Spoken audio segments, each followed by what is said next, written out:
ကိုကလုံးဝဝါနေတဲ့ခင်းပြန်စိမ့်လာပြီးတော့ဒီနေ့ကျတော့လေအဖျားတစ်ခါထပ်ဝါလာပြန်ရော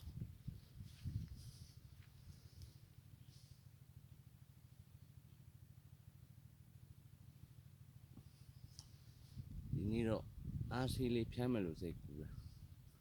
ဒါပေမဲ့ဆာမိုစနေနဲ့ Robiness နဲ့ပဲဖြန်းရတော့မှာပဲ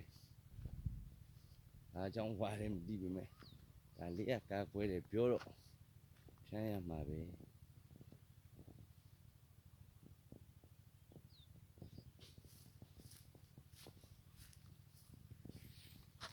ဒီနားတော့တော်တော်ကောင်းနေပါ